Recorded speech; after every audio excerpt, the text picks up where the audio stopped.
निर्भय बनो गद्य उपन्यास के लेखक फणीश्वर नाथ रेणु का जन्म सन 1921 में बिहार के पूर्णिया जिले के औराही हिंगना गांव में हुआ था। उनका निधन सन 1977 में हुआ। अपने पहले उपन्यास मेला आंचल के प्रकाशन के साथ ही वे विख्यात हो गए। विद्यार्थी जीवन में ही मानवीय सामाजिक मूल्यों के प्रति कथानायक मनमोहन का कैसे झुकाव होता है, इस अंश में उसका चित्रण है। शिक्षक इस पाठ से निर्भयता के गुण का विकास करने का प्रयास करेगा। प्रियोदा। प्रियव्रत राय मैट्रिक में पढ़ता है। स्कूल में सभी लड़के और मास्टर उसको प्यार करते हैं। स्कूल ही नहीं, उस छोटे से कस्बे में उसको प्रायः सभी जानते हैं। हर रविवार की सुबह बगल में झोली लटकाकर सन्यासी आश्रम के लिए मुठिया वसूलने निकलता है। कभी अकेला, कभी साथियों के साथ। स्कूल का कोई छात्र या शिक्षक बीमार पड़ा तो प्रियोदा अपनी टोली के साथ उसके घर पर हाजिर। जब तक रोगी भला चंगा न जाए, उसका दल सेवा में जुटा रहता है। रोबी और कालू प्रियोदा के दल में है। उन लोगों ने मनमोहन को भी अपने साथ प्रियोदा के दल में शामिल कर लिया। हर शनिवार को परमान के उस पार बालूचर पर प्रियोदा के दल के सदस्य स्कूल की छुट्टी के बाद जमा होते हैं। खेल कूद, गाने बजाने के अलावा प्रियोदा दुनिया भर की खबर सुनाते हैं। रविवार का प्रोग्राम तय करते हैं। किस मोहल्ले में कौन जाएगा मुठिया वसूलने, किस बीमार की सेवा करने कौन कौन जाएगा।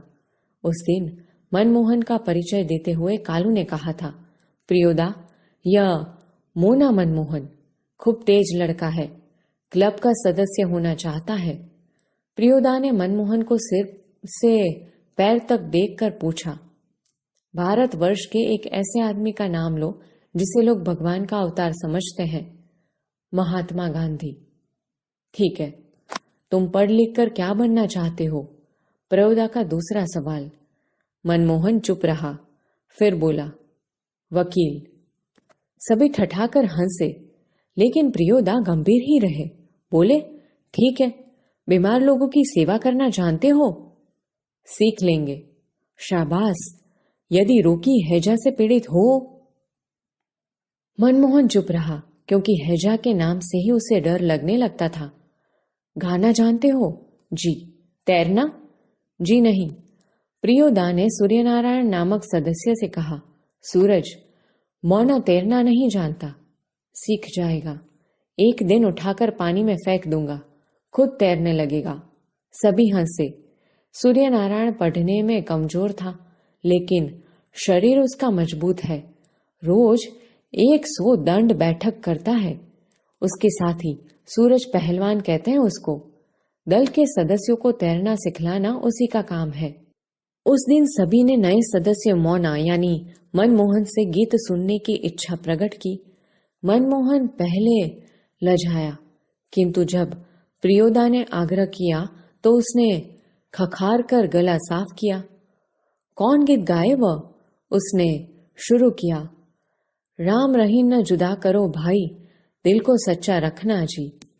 गीत समाप्त होने के बाद प्रियोदा बोले, वाह, बहुत मीठा गला है तुम्हारा। कालू, तुम प्रभात फेरी वाले दोनों गीत मोना को सिखा देना।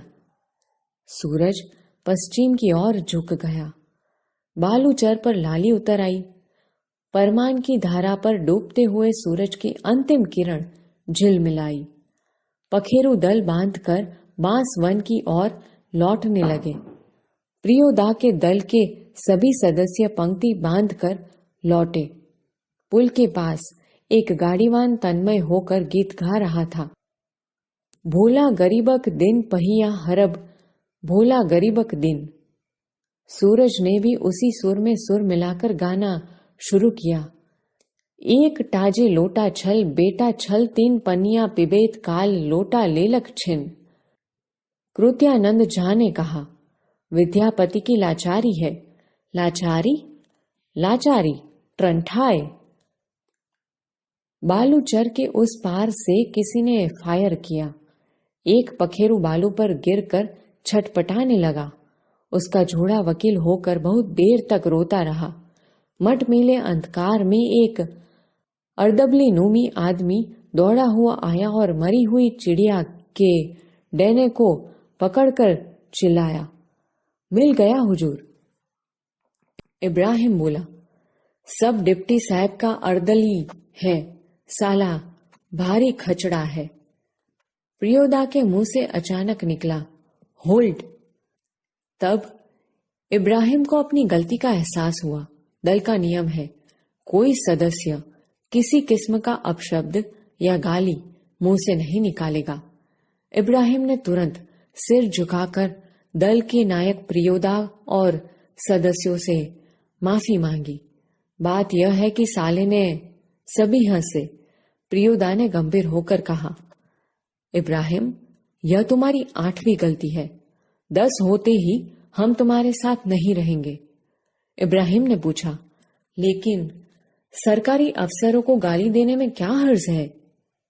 तुम्हारा मुंह खराब होगा, उनका कुछ भी नहीं बिगड़ेगा। मगर वे जो गाली देते हैं, वे ही क्यों, बहुत लोग गालियां बकते हैं। नहीं प्रियोदा, आप इब्राहिम को नहीं समझा सकिएगा। वह महीन बात देरी से बूझता है, मैं समझा देता हूं। देखो इब्राहिम, यदि क्लब का मेंबर रहना है तो इसके रूल्स को मानना होगा।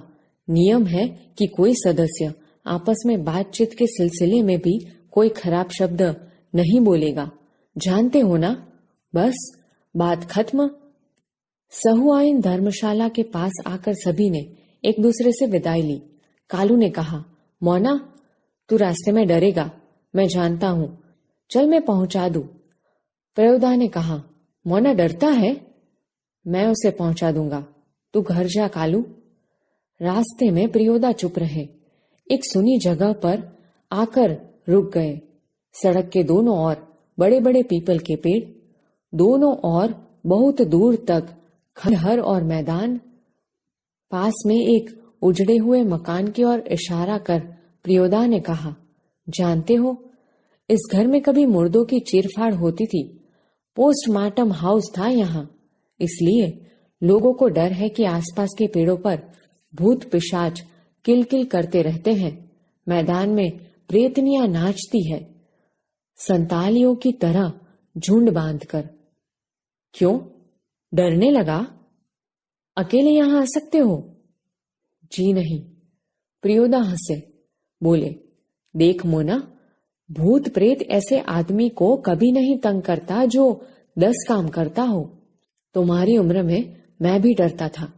मेरे गुरु महाजन ने मुझसे हंसकर कहा था कि 10 का काम करने वाला तो खुद भूत होता है, उसको भूत क्या कर सकता है।